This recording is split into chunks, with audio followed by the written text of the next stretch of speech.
Hey guys, I present here a new theory about the game Silent Hill 2. One that has to do with the in-water ending, which one of the main developers and creator of Pyramid Head, Masahiro Ito, has stated to him the in-water ending is his canon ending. Now, I know there is no true canon ending, but that bit will be a little bit important later, so anyway. This ending, which is called In Water, is the ending where James, after killing his wife, takes his dead wife to his car, where he proceeds to drive his car into the lake, Toluca Lake, killing himself. And my theory is this. James is already dead, or at the very least, he is in the process of dying during the events of Silent Hill 2. The game takes place after he has driven his car into the lake. That is to say, the ending of the in-water ending is not really the ending at all, but it's actually the very beginning. So James drives his car into the lake, and as he begins to lose consciousness, the game begins.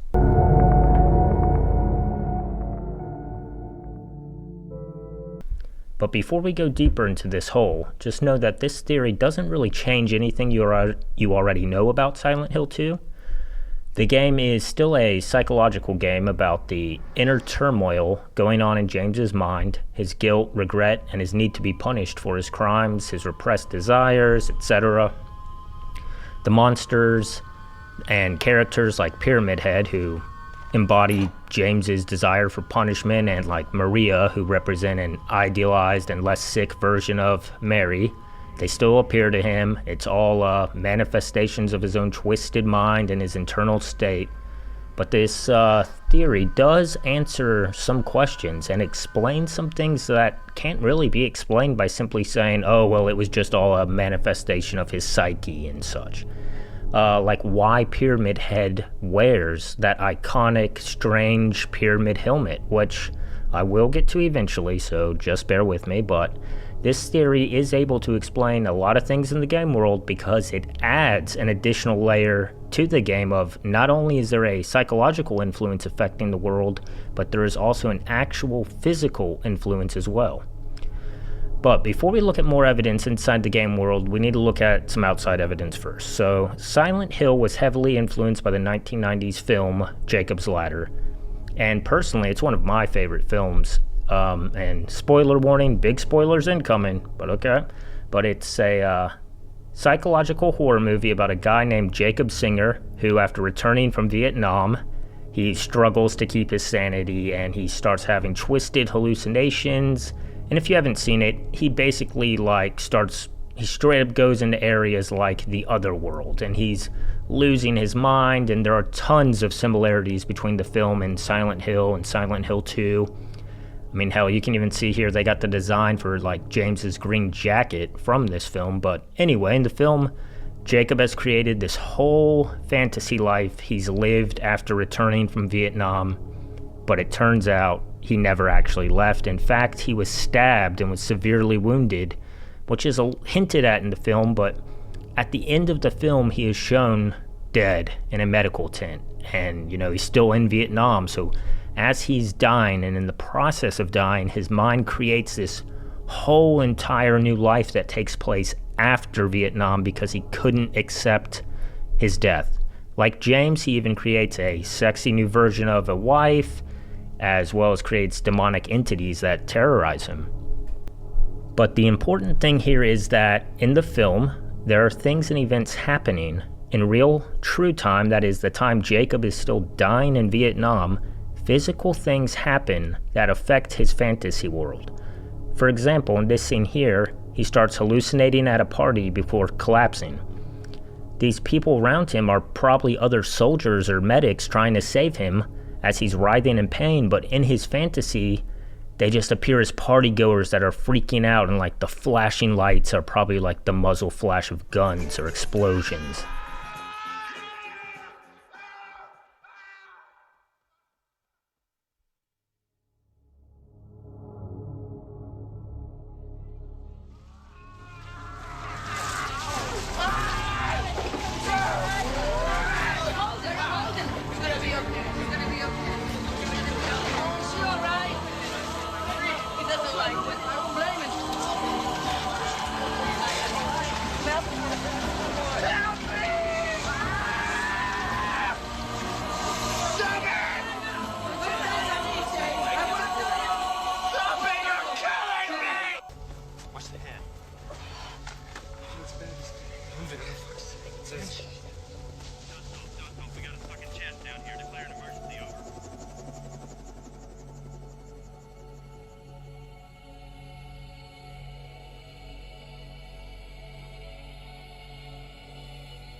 Here in this scene, he's floating in the bathtub, but really, he's not floating in a bathtub at all.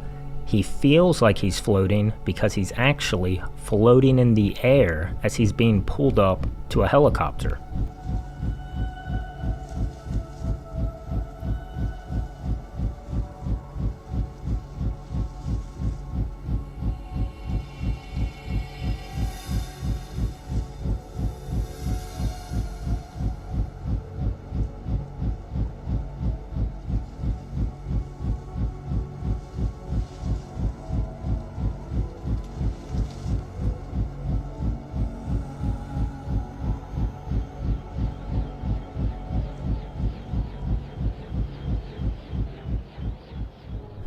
So what I'm suggesting is, like this film, James too is in the process of dying and is very near death when the game begins.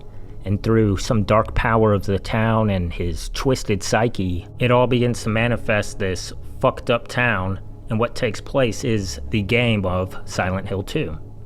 And what's great about this theory is that it can be used to explain things in the game world that aren't explained anywhere else, and it also adds an additional layer of explanation to things that already are kind of explained. Alright, so let's look at some examples.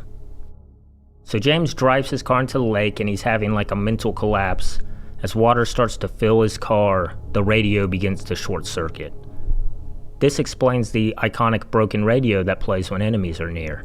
It's an early warning of the danger of what's to come to both during the game and for James as he's about to drown. It's his last link to the outside world, just picking up random interferences as he begins to fade from consciousness.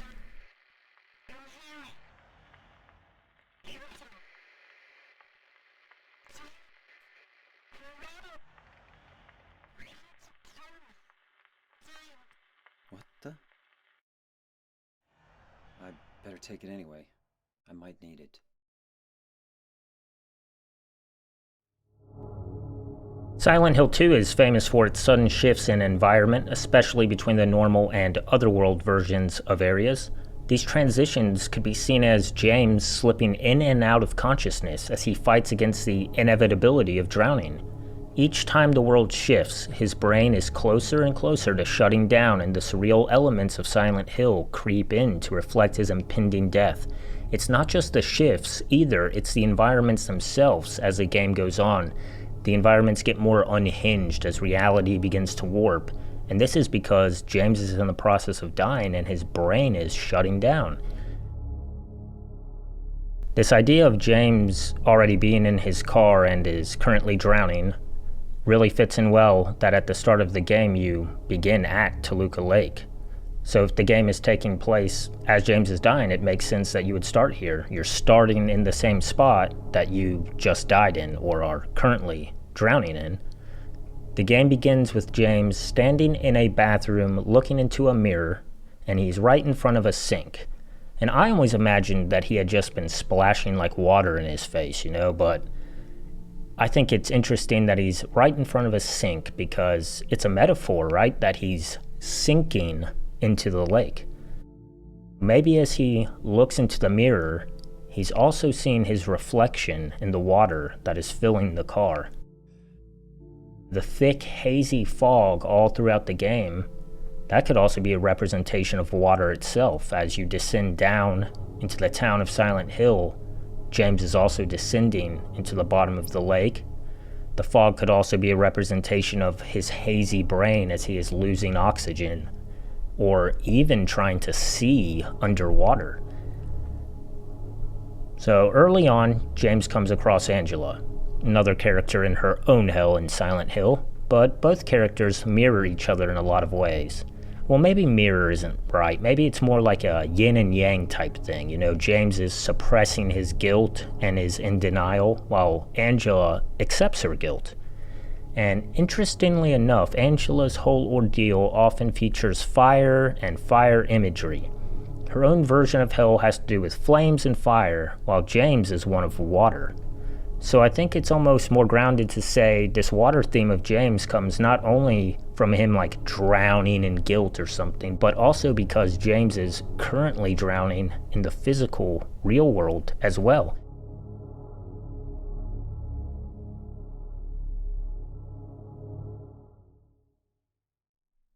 Someone once asked Masahiro Ito, why is Eddie vomiting when you first meet him in the bathroom?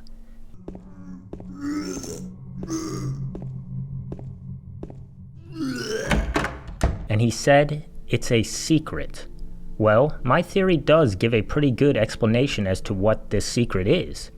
Eddie is throwing up and puking because it's actually James choking in the physical world as the water rises higher and higher.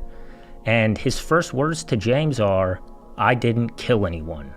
This is James still in denial about what he's done, or at the very least coming to grips with the truth as his final moments sink in. Many areas of the game have a claustrophobic design, these long narrow hallways, confined rooms, very limited movement, and this is a representation of James's panic as he's trapped in the sinking car, unable to escape. Even if he made the decision himself consciously, in his fucked up state of mind, to drive into the lake, there's going to be some natural, instinctual drive to live, and panic will set in. And the game's tendency to make the player feel trapped and overwhelmed and isolated really could be seen as how it feels to be stuck underwater, with every moment becoming more and more suffocating. There are a lot of locked doors in the game, and perhaps as some instinctual survival mechanism kicks in, James tries to open his car door, but he can't because it's submerged underwater. This could explain just why there are so many locked doors throughout the game that the player needs to get through. They are not only a representation of his locked away psyche and repressed emotions and thoughts, but he is physically behind locked doors as he drowns. Well, maybe they aren't locked, but he can't get them open because his car's underwater, submerged. There was a hole here. It's gone now. In prisons or confined spaces, digging a hole can lead to freedom. But once that hole is closed, you're trapped. Perhaps James had a fleeting opportunity to confront his guilt or escape his fate or even avoid death. But now that this hole, his chance, is gone, he is fully committed to his descent into not just the lake, but to his own personal hell in Silent Hill.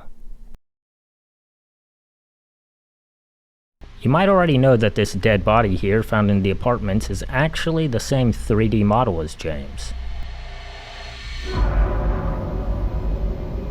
my God. Who could have? So this is himself laying here dead. And when you walk up to the body, it sounds like James says, who could have, but he cuts himself off. It sounds like he was going to say, who could have done this? But he stops because deep down he knows the answer. He's the one who did it to himself.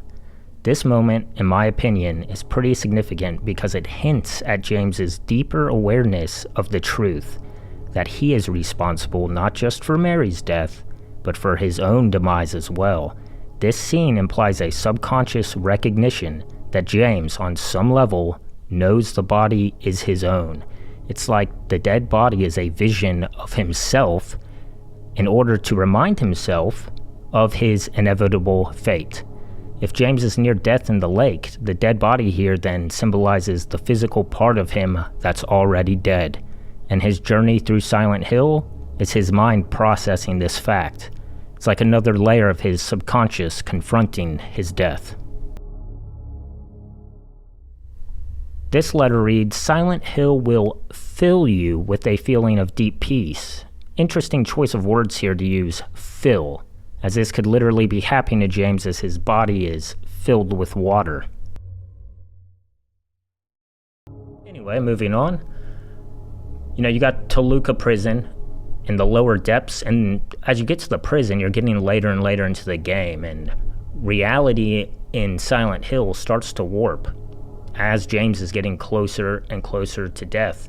And the lower depths of the prison could very well represent James sinking deeper into the lake. The labyrinth structure and the suffocating atmosphere It's like James' experience of slowly losing breath and clarity as the pressure of the water overwhelms him. The deeper he goes, the closer he gets to drowning, much like the dark corridors of the prison lead to the inner depths of his mind and guilt. They also lead to the truth that he is trapped with no escape from his fate. There's also a lot of imagery with nooses and hanged prisoners. And this example is pretty obvious. When James stumbles upon the nooses, it's the physical world bleeding in, because he is in the process of suffocating, unable to breathe as water fills his lungs. The Lakeview Hotel, which becomes flooded later, very late in the game, could directly symbolize James's car sinking into the water. As James navigates through the hotel, the increasing presence of the water might reflect his car slowly filling up. The moment he reaches the flooded areas could very well parallel the moment he's fully submerged, fighting to stay conscious, and reality starting to warp around him. The entire hotel sequence could be seen as more than just his emotional suffocation of his guilt over Mary's death, but also represent at the same time the distorted memory of his car sinking as he drowns. Like he would be feeling both at the same time, the emotional suffocation and the physical suffocation. What about old Pyramid Head? Well, first off, the creator of Pyramid Head has said to him the in-water ending is canon. He also said he designed Pyramid Head specifically for this ending. And taking that into account, Pyramid Head, as you already know, is a manifestation of James's warped psyche, created out of his guilt because he feels like he needs to be punished for his crimes. But why does Pyramid Head wear a metal pyramid? Well, the idea that the game takes place as James is dying in his car, being submerged with water, eventually his whole body would be underwater until all that's left above the water is his head, and slowly even that will go under. And what is his head surrounded by? The metal frame of his car. Pyramid Head isn't just a reflection of James's guilt. He's also a physical representation of the metal cage, i.e. the car, trapping James in his final moments. With no way to escape the metal tomb, maybe the pain of drowning sets in like the sharp edges of the pyramid. The reality of what he's done, maybe he even regrets his choice now that he's seen what he's done. It's like a twisted, warped version of reality in a way. His punishment is dealt out in the game world by himself in the form of his creation of the pyramid-headed executioner. But his punishment is also dealt out in the real world by himself too, as he takes his own life, drowning within the metal casket of his car, his executioner, and his eternal prison. And when you first battle Pyramid Head, look at how the fight ends.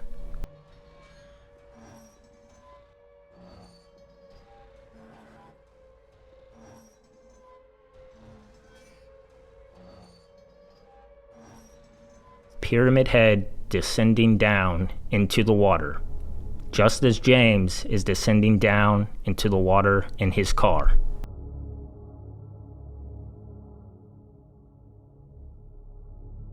There's also a pillow-like object on the back of Pyramid Head's pyramid. When asked about what this pillow was exactly, Masahiro Ito responded that it's a secret. Well, I think people probably think the pillow is supposed to be the pillow that James used to kill Mary with, but what if the pillow is actually the headrest from the car seat?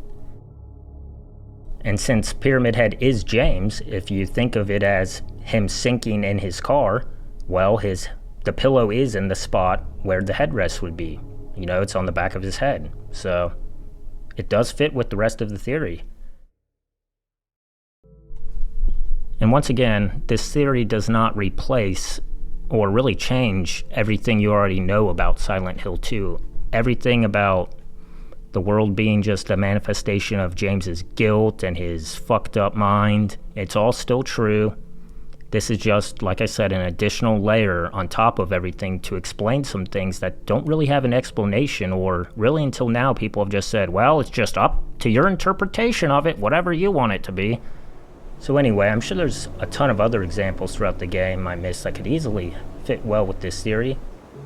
I did tweet at Masahiro Ito asking him if Pyramid Head's pyramid was a representation of James's car as he's drowning in the lake, but I know that that guy has said before he hates questions about Pyramid Head.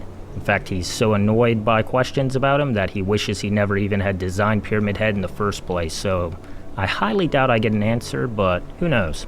But either way, I had a lot of fun thinking about these ideas and making this video, so I hope you enjoyed sinking into this hole with me. This has been David with Consternation Evolved. Thanks for watching.